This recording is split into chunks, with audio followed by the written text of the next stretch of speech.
Oi gente, tudo bem com vocês? Eu sou a Catarine, do Educar com Sapiência, e hoje eu queria conversar sobre essa questão que paira tantas vezes na mente e no coração dos pais. Como eu sei quando é que eu estou fazendo bastante pelos meus filhos? Eu tenho pensado muito nisso porque desde que eu comecei a trabalhar com as famílias, nessa orientação para como é que a gente ensina a criança a estudar, como é que a gente trabalha o caráter da criança, eu tenho percebido muitas vezes que esse é um pensamento presente na vida dos pais. Será que eu estou fazendo tudo o que eu deveria estar fazendo? Será que, na verdade, o que eu estou oferecendo é o que ele precisa hoje? Será que eu estou sabendo como falar, como agir? Estou deixando alguma coisa para trás? E como eu sei que a ansiedade, a angústia não são produtivas quando nós queremos ensinar e educar alguém, e eu tenho focado muito nisso, de que nós precisamos saber para onde nós estamos caminhando para trabalhar e educar com tranquilidade, eu quero compartilhar hoje aqui com vocês algumas atitudes que eu considero serem as melhores atitudes ou ações que os pais podem realizar se eles querem oferecer uma boa educação para os seus filhos. Na verdade, eu vou falar sobre 10 dessas atitudes e eu trouxe de um lugar muito especial, que foi a educação que nós mesmos tivemos. Aquilo que os nossos pais nos ofereceram e que hoje, quando eu olho para trás, já com toda a minha experiência na área de educação, eu posso dizer que foi a melhor. Eles nos ofereceram o melhor que eles podiam. E vocês vão ver como nem sempre oferecer o melhor está relacionado com aquilo que as pessoas dizem hoje sobre o que é melhor para os seus filhos. Bom, a primeira dessas atitudes começa lá atrás, quando eu ainda era bem pequena. Nossos pais moravam na cidade de Osasco, Grande São Paulo, uma cidade bem populosa e movimentada.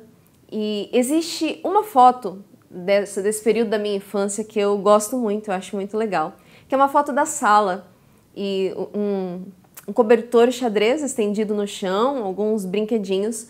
Eu acho que eu já tinha alguns meses porque eu já estava sentada e minha mãe estava sentada no chão da sala conversando comigo. E eu gosto dessa foto porque ela representa para mim uma das atitudes que os meus pais sempre tiveram e que contribuiu muito com a nossa formação. É isso de você conversar com os seus filhos.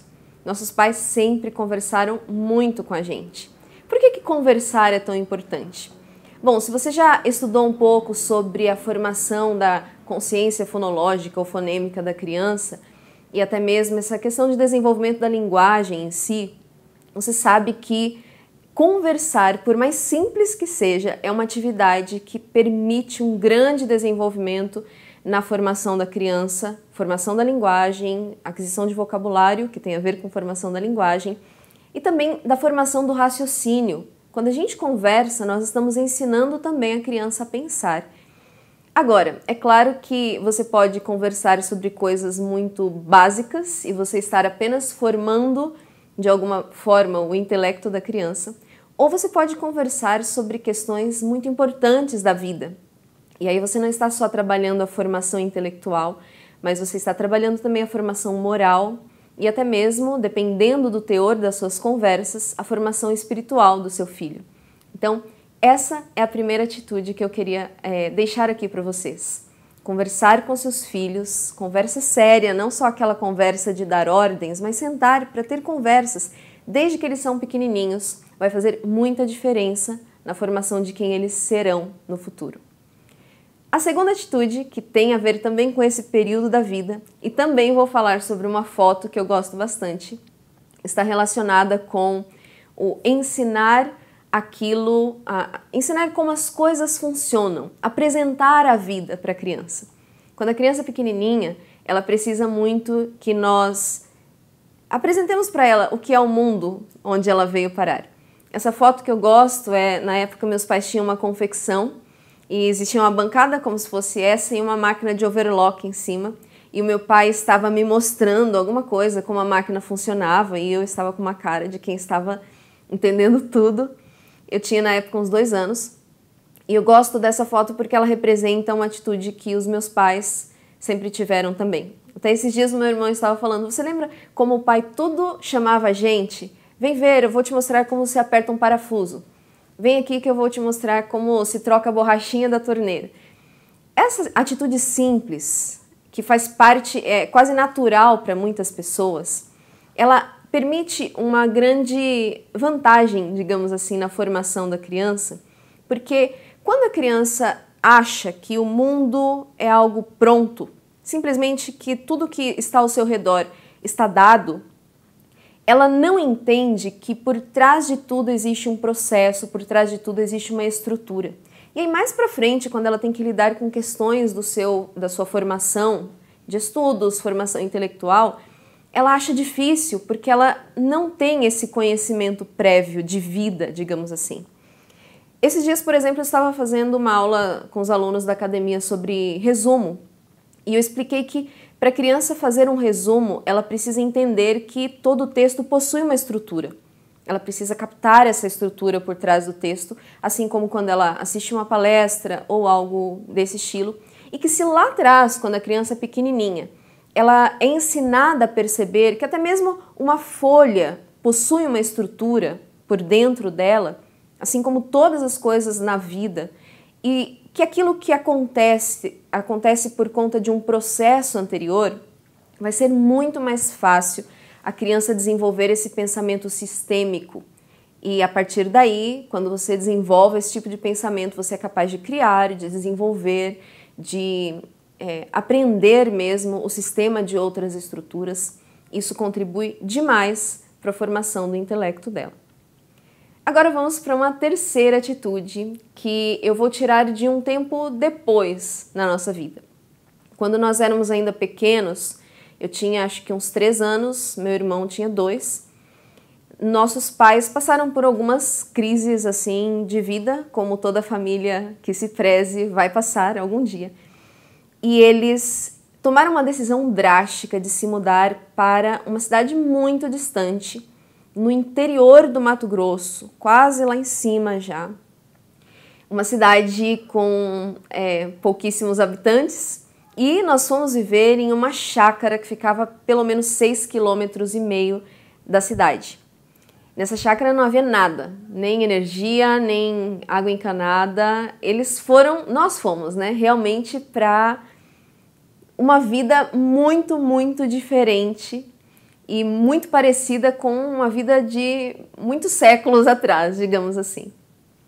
Ali, eu acho que nossos pais mostraram mais uma vez pra gente, por meio da atitude deles, o quanto é possível você aprender tudo o que você quiser. Por que eu estou dizendo isso? Porque aqui, numa cidade grande, existe todo o conforto. Já existiam os eletrodomésticos que resolviam tudo. Quando nós fomos para lá, minha mãe lavava a louça em um giral, que ficava do lado de fora da janela da casa. Eu ia com a minha mãe lavar roupa, eu tenho essa lembrança, lavar roupa no rio, e ela tinha uma tábua em que ela tinha que bater a roupa para soltar a sujeira, depois esfregar. O meu pai ali começou a trabalhar com tudo, questão de o poço, instalação. Eu lembro que existe uma cena na minha mente de quando meu pai pegou uma lata e furou todinha embaixo e pendurou em uma espécie de estaca, porque ele queria que a gente tivesse algo parecido com um chuveiro. E aí eles colocavam água morna ali dentro e a gente tomava banho como se fosse um chuveiro mesmo. Dali, muitas coisas foram desenvolvidas, porque meu pai começava a descobrir como fazer. E ali também eles começaram a entender mais sobre cultivo, coisa que na cidade grande você não precisa praticar, e também a criação de animais. Meus pais começaram a criar galinhas, porcos. Quando a minha avó foi visitar a gente, ela ensinou minha mãe como é que se matava uma galinha para você poder preparar. E eu acho que isso tudo, essa atitude dos meus pais com relação à vida, de não agirem como se fosse assim, eu não nasci para isso, ensinou muito a gente a vida inteira. E eu queria dizer que essa questão de você ter uma iniciativa de ir atrás do que você quer aprender, ensina demais para os seus filhos. Às vezes a gente pode querer muito que o nosso filho seja autodidata, seja alguém que estuda, que aprende, mas isso vai começar quando ele percebe na sua vida que você é alguém que não tem medo de aprender, não tem medo de começar coisas novas, não tem vergonha de começar ali do básico e especialmente tem disposição para fazer isso. Então, essa foi a terceira atitude e algo que eu acho que se você quer oferecer para os seus filhos uma boa formação, você pode investir nisso também. Ainda dessa época, eu acho que uma quarta atitude dos meus pais que foram muito preciosa para a nossa vida foi a questão de acreditar que eles podiam nos ensinar. E eu digo isso porque meus pais não tinham formação de nível superior, minha mãe não tinha nem o ensino médio completo, mas meu pai, naquela época, foi trabalhar em uma escola rural. Era uma classe com várias séries juntas, porque a escola rural funciona assim. Eu lembro de ter ido com ele algumas vezes. E ele fazia isso porque a escola precisava de quem desse aula. E a minha mãe, ela resolveu, já que a gente morava num lugar tão isolado, começar a me ensinar as letras, ensinar a ler e escrever. Minha mãe sempre gostou muito de ler e para ela não foi nenhum mistério, já que ela gostava de ler e ela sabia ler, me ensinar. E foi assim que eu fui alfabetizada. Depois, no ano seguinte, eu tinha já 7 anos, nós nos mudamos para a cidade. E na cidade nós conseguimos uma bolsa de estudos num colégio presbiteriano, essa é a cidade lá de Juína, e foi ali que a gente começou a nossa vida escolar mesmo. Eu fiz aquela provinha de reclassificação, não precisei fazer o pré, porque como eu já tinha sido alfabetizada em casa, eu fui direto para a primeira série e nós continuamos na nossa vida escolar. Mas eu acho que essa atitude dos meus pais, numa época em que não existia tanto receio, será que eu estou ensinando com a metodologia certa? Será que eu estou seguindo a tendência pedagógica correta? Eu acho que não ter essas preocupações permitiu que eles se sentissem confiantes para saber que eles podiam ensinar a gente. E, na verdade, isso continuou por toda a nossa vida e se tornou, eu acho que, uma marca da nossa família. Porque logo cedo nós entendemos que assim que você aprende algo, você pode ensinar aquilo para uma outra pessoa. E isso, nossa família hoje é toda feita de professores, de pessoas que ensinam, que dão aula de alguma forma. E eu acho que em grande parte nós trazemos raízes dessa atitude dos meus pais de acreditarem que eles podiam sim nos ensinar, mesmo que eles não tivessem uma formação pedagógica específica. Um tempo depois, nós nos mudamos novamente. Eu tinha 8 anos quando nós fomos do Mato Grosso para o Paraná, uma cidadezinha bem pequenininha também. E ali o meu pai foi cuidar de uma chácara. Era uma chácara imensa, onde a gente tinha um pomar muito grande, horta, um bosque de eucaliptos. Eu lembro, como eu era muito pequena, que para mim tudo ali era imenso, que eu nunca consegui ir até o final, o limite final da chácara. Ali foi um período muito emocionante, eu acho. Eu lembro com grandes emoções daquele ano que nós passamos ali. E depois daquilo, depois de um ano ali, nós nos mudamos para uma outra cidade no Paraná, porque quando nós estávamos lá em Juína, no Mato Grosso, meu pai, ele relutava muito em voltar para Deus, digamos assim. Meus pais estavam afastados há muito tempo de Deus e das coisas da igreja. E lá em Juína foi um tempo em que, por conta da história do filho pródigo, entre outras coisas, meu pai entendeu que era importante voltar. E quando isso aconteceu, ele passou esses próximos anos com o coração muito desejoso de compartilhar com outras pessoas isso, de que aquele mesmo pai do filho pródigo queria receber as outras pessoas também. Então, eu tive a oportunidade, eu e os meus irmãos, de já crescer em um ambiente onde o cristianismo estava presente, porque eu tinha por volta dos 7 anos quando isso aconteceu. E como meu pai se tornou muito desejoso disso, quando eu tinha 8 para 9 anos, na verdade, no dia que eu fiz 9 anos foi a nossa mudança para essa outra cidade do Paraná. Nós fomos viver na cidade de Marilândia do Sul, porque meu pai e minha mãe foram para um seminário onde eles estudariam para trabalharem como missionários. E ali, provavelmente, é a minha lembrança maior de questão de infância, porque ali eu já era um pouquinho maior. E eu acho que algumas atitudes dos meus pais ali também fizeram muita diferença na nossa vida. A primeira delas, é claro, o exemplo deles em gostar de ler, estudar e aprender. Minha mãe, como eu já disse, gostava muito de ler e eu tinha 9 anos quando eu li o meu primeiro livro. Eu não cheguei a ler esses livros ilustrados. O primeiro livro que eu li da famosa série Vagalume chamava-se O Caso da Borboleta Tíria e a partir dali eu não parei mais. Eu continuei com os livros da série Vagalume e assim por diante. E, é claro, a gente tinha algumas vantagens ali. A nossa escola, nós estudamos em escola pública desde o segundo ano em diante, sempre em escola pública. E aquela escola era muito boa, era o CEPAC.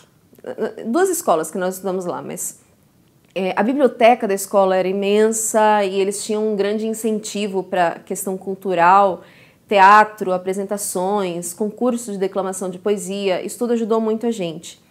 E, é claro, o incentivo da minha mãe, dos meus pais para isso da leitura, porque a biblioteca estava lá à disposição, mas não eram todos os alunos que se empenhavam e que gostavam de ler. Então, é claro, ver os meus pais estudando àquela altura da vida fez muita diferença para a gente, não só pela postura de ir atrás de estudar alguma coisa, mas pelo estudo em si. Basicamente, nós crescemos dentro de uma escola. Então a gente via muito os adultos estudando ali e decorando o alfabeto grego ou estudando questões de hermenêutica e assim por diante. Essa foi uma atitude que fez muita diferença na nossa vida. Ver que os nossos pais eram o nosso primeiro exemplo de alguém que se dedicava em estudar e aprender.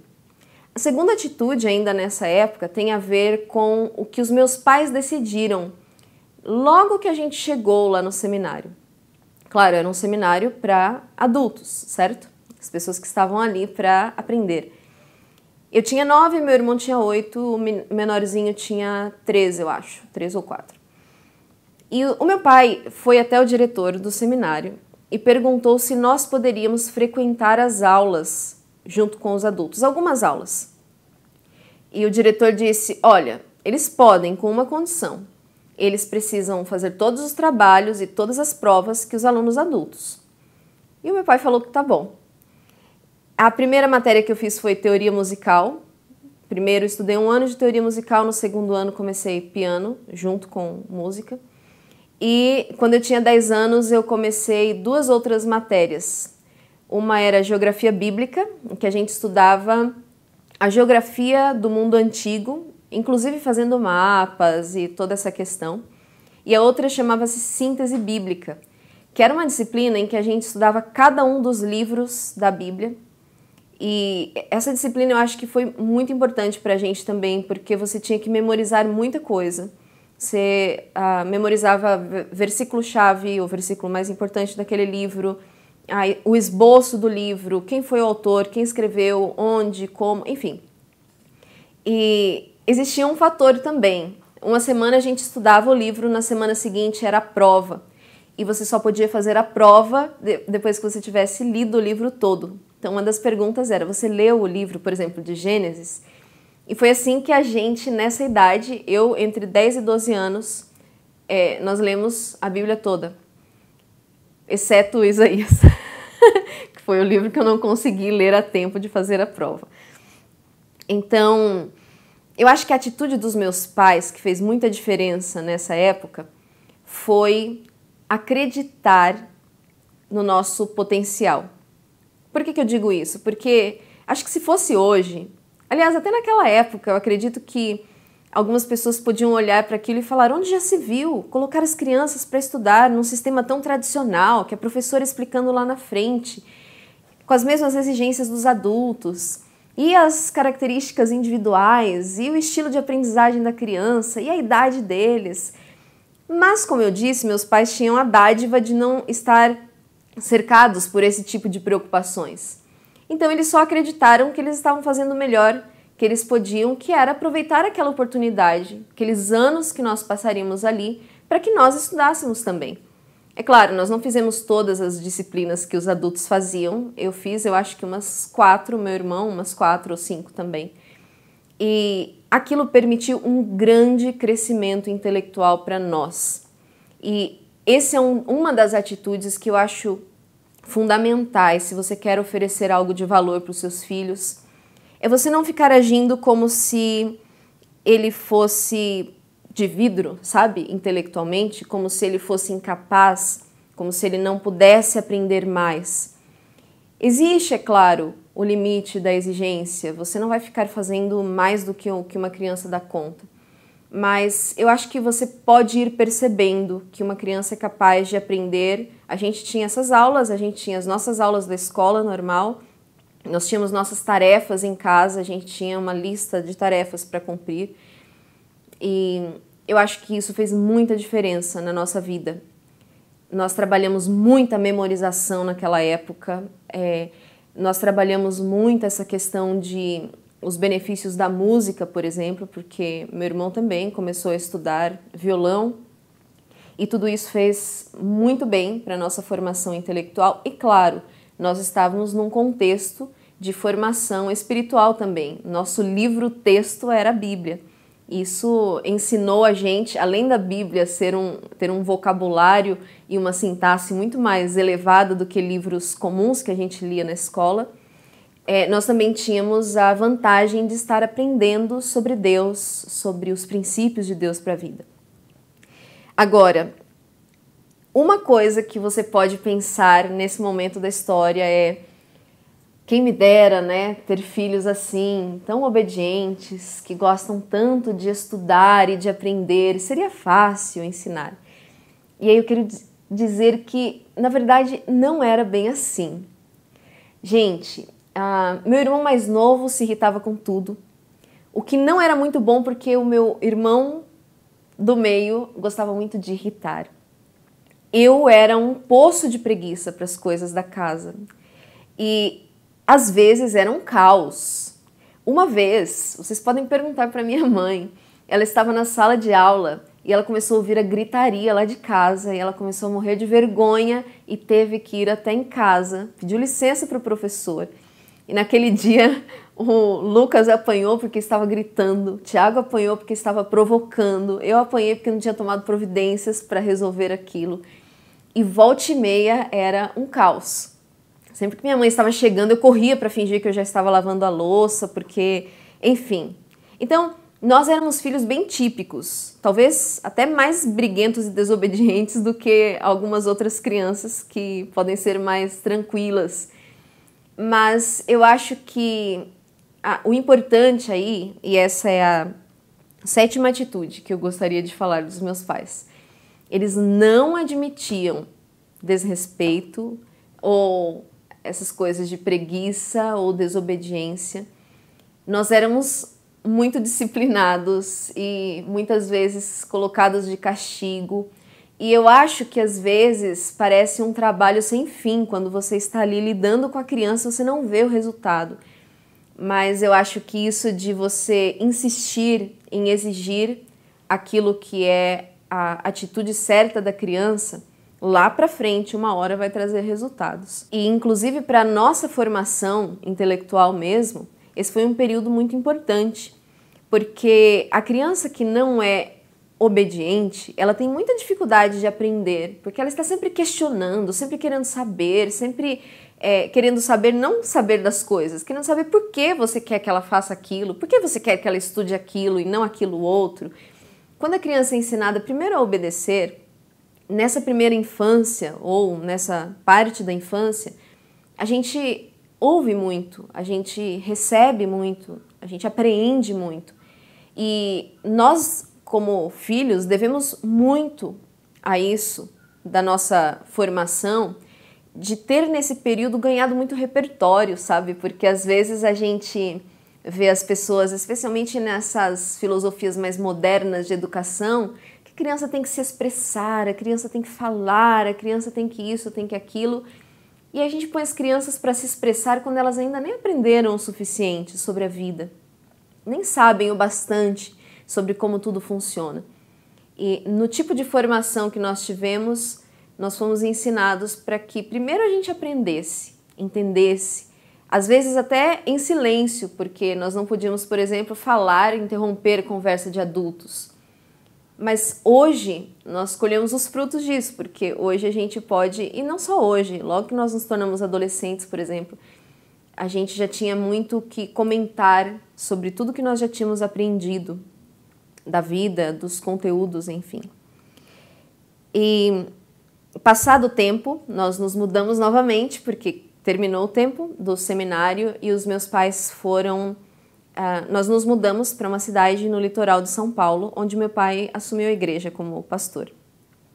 Nesse período eu já estava muito envolvida com o ensino, porque desde que meus pais começaram a estudar sobre ensino, a gente já acompanhava quando eles faziam algum projeto, alguma aula, alguma viagem. A gente também dava aulas lá dentro para as crianças, ou participando, né, das aulas, os seminários dentro das aulas.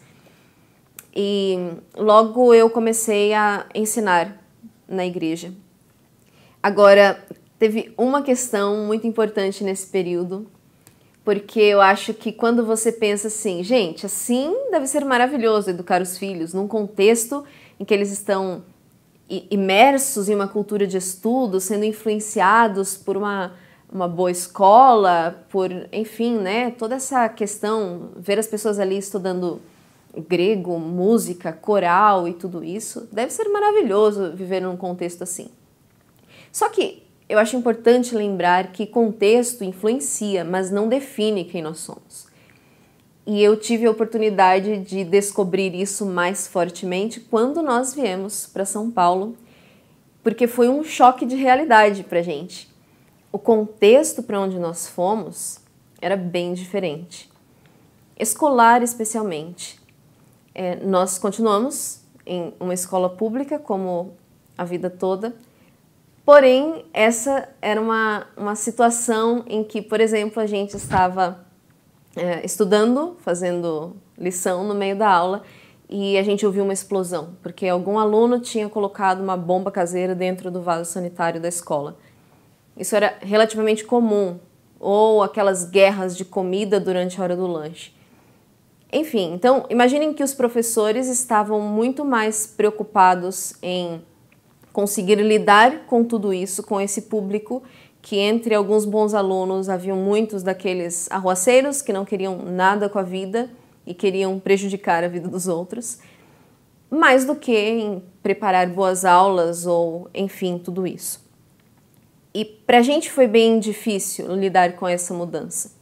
Na época eu já estava preocupada com o vestibular e eu lembro que eu fui conversar com a minha mãe e reclamar porque o meu professor de biologia nunca ia para a escola. A gente sempre tinha aula vaga e ficava no pátio sem fazer nada. E a atitude da minha mãe naquele dia refletiu bastante aquilo que os meus pais acreditam sobre educação.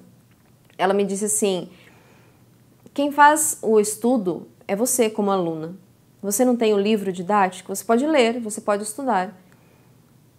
E ali foi quando eu entendi um pouco mais claramente que na nossa vida você não põe a culpa nos fatores externos. Você não fica reclamando que a escola não ensina bem, que o professor não tem uma boa didática, que os livros não são de qualidade.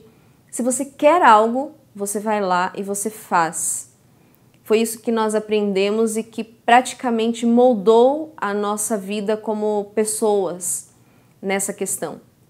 Tanto eu quanto os meus irmãos, a gente sempre teve isso muito claro. E o rumo que cada um seguiu foi baseado nisso, de que você não fica arrumando justificativas nas outras pessoas, nas situações da vida, você vai lá e faz aquilo acontecer. Isso pra gente foi muito importante, porque logo que eu terminei o ensino médio, eu cheguei a fazer estágio trabalhando fora, numa numa vaga que eu consegui ainda enquanto eu estudava. Mas quando eu estava no último ano, a escola ganhou algumas bolsas de inscrição para a Unesp, uma faculdade pública, e eu recebi uma dessas bolsas. Não a bolsa de estudo, claro, mas a bolsa da inscrição, porque na época a gente não tinha dinheiro para pagar o valor da inscrição, que era muito alto. E eu fui fazer, mas sem expectativa, porque eu sempre ouvi aquilo, que aluno de escola pública não passa em universidade pública, a menos que faça 1000 anos de cursinho, etc. Mas eu passei para letras, só que eu não fui estudar, porque ficava em Assis, super longe, eu não tinha me preparado para isso, para de repente em 2 dias sair de casa e ir morar longe. Então eu decidi não ir estudar. Eu decidi que eu ia trabalhar e pagar a minha própria faculdade. E assim foi, comecei a fazer concurso público, estudar de manhã até a noite. Eu passei em 2 ao mesmo tempo. Primeiro eu não passei, depois eu passei em 2, escolhi trabalhar em uma prefeitura na área administrativa. E ali eu comecei a desenvolver o meu projeto de ir para a faculdade. No ano seguinte eu comecei o meu curso numa faculdade muito boa de Santos, que na verdade eu escolhi o curso pensando muito na questão de como eu poderia ajudar, já na questão de igreja, porque eu já estava desde pequena muito envolvida com o ensino. Então quando eu escolhi pedagogia, minha intenção nem era trabalhar em escola, era só me preparar melhor para o trabalho na igreja, reforço escolar e essas coisas. Mas Deus tinha outros planos para minha vida e assim foi, eu fiz o curso, aprendi muito, sofri um bocado também, porque era um curso bastante puxado. No último ano eu tinha que lidar com isso de estágio e trabalho de conclusão de curso. Eu fazia o meu estágio no meu horário de almoço, porque eu não queria fazer aquele tipo de estágio que você vai lá e alguém assina, mesmo sem você ter feito de fato. Eu fiquei doente porque, além de trabalhar, estudar e tudo isso, eu também estava muito envolvida em muitas atividades na igreja. Ali eu descobri que a gente precisa conhecer os limites do quanto a gente é capaz de fazer de cada vez. Mas foi o começo da minha formalização, digamos assim, na área da educação. E eu acho que a atitude que eu gostaria de falar sobre aquelas que os meus pais tomaram é o fato de que eles sempre apoiaram muito a gente nos projetos que a gente assumia. Na verdade, eu acho que até hoje isso é muito presente. Quando a gente diz, eu acho que eu vou fazer tal coisa, meus pais sempre agem como se acreditassem mesmo que a gente é capaz de fazer aquilo. Esses dias eu falei, mãe, a senhora duvida que algum dia eu consiga fazer um mestrado de educação do caráter lá na Inglaterra? E ela falou, minha filha, de você eu não duvido nada. Minha mãe sempre fala isso. E o meu pai, ele fala assim, não tem coragem, como se fosse assim, duvido você ir lá e fazer. Mas não duvidando de verdade, mas desafiando a gente. E eu acho que esse apoio e incentivo que eles dão pra gente é fundamental até hoje, nos projetos que a gente assume, como esse, por exemplo. Então, eu acho que isso caminha muito junto com você estabelecer um nível alto de acreditar no potencial da criança, mas ao mesmo tempo você oferecer esse suporte, né, emocional e até presencial. Quantas vezes meu pai pegava a gente e colocava no carro para ir prestar concurso, fazer prova ou tudo isso, né? E eu acho que isso foi muito importante e ainda é na nossa vida. E, bom, dali para frente eu já estava caminhando sozinha, digamos. Uma época eu decidi que eu estava cansada de trabalhar na área administrativa porque eu queria trabalhar naquilo que eu me sentia vocacionada, na área da educação. Eu vim para São Paulo, literalmente um emprego bateu na minha porta e foi quando eu fui trabalhar numa escola de educação por princípios aqui em São Paulo, onde eu aprendi muito sobre a questão da educação formal. Eu já trabalhava há muito tempo com crianças, eu já entendia muito da educação de forma geral, especialmente essa parte de vida e caráter, mas a parte de estudos e essa questão toda técnica, digamos, da educação formal que acontece na escola, eu aprendi nesse período. E ali eu comecei a trabalhar também com aula de reforço. E eu lembro que houve uma época que eu comecei a entrar em crise, assim, porque eu pensava, essas crianças não podiam ficar dependentes do reforço o tempo todo. E eu comecei a desenvolver um trabalho de tutoria para ajudar a criança a resolver o problema. Então, vamos descobrir o que está atrapalhando a criança de aprender e daí vamos trabalhar com isso. E foi muito bom esse período, eu aprendi muita coisa nesse trabalho mais individual com as crianças. Estudei muito porque na época a gente, pelo menos quando eu fiz faculdade, não se falava sobre isso, de tutoria. Falava-se muito sobre dificuldade de aprendizagem, mas de forma geral, não isso de é possível você lidar com a criança nesse ponto. Nessa época também foi quando eu comecei a entender a importância da formação leitora, porque eu descobri que muitos alunos, na verdade, eles não tinham dificuldade para estudar, é que eles não sabiam ler e interpretar um texto. E aí comecei a trabalhar muito mais com isso, tanto em sala de aula quanto na tutoria. E finalmente eu entendi 2 pontos cruciais. O primeiro foi que existiam questões de caráter que eram ainda mais anteriores até a questão de formação leitura. Eu descobri que uma criança que desistia muito fácil das coisas, ela teria dificuldade nos estudos, como em qualquer outra área, porque ela não entendia que estudar é difícil. Ela achava que ficou difícil, então ela tinha que desistir. E eu comecei a desenvolver, junto com a tutoria, esse trabalho de ajudar a criança nessas áreas de caráter que hoje nós trabalhamos aqui no Educar com Sapiência como as virtudes, para que ela conseguisse superar tudo isso e ir adiante no seu trabalho de estudante, digamos assim. E também foi nessa época que eu comecei a entender que o meu trabalho como professora era muito limitado, mesmo o trabalho de tutora, porque eu percebia que as crianças que tinham em casa uma formação mais presente, mais forte, nós na escola conseguimos ensinar muito mais. As crianças, eu costumo dizer que são como barquinhos, que elas chegavam, a gente só precisava soprar, como professores eles iriam. E foi quando eu comecei a me preocupar em o que eu posso fazer para que os pais recebam a ajuda necessária para trabalhar tudo isso com os filhos em casa. Eu, naquela época, elaborei um curso chamado Ensinar a Estudar e ofereci para os pais dos meus alunos. Alguns deles eram 6 mães, na verdade eram 5 mães e uma amiga minha que na época ela já estava estudando e queria aprender sobre isso, estudando pedagogia. Hoje ela é professora também. E tudo isso foi a sementinha do projeto que mais tarde se tornou Educar com Sapiência. Educar com Sapiência era só um blog onde eu compartilhava minhas reflexões sobre educação. Eu comecei esse blog por influência de alguns amigos que diziam: coloca num blog tudo que você tem pensado e falado.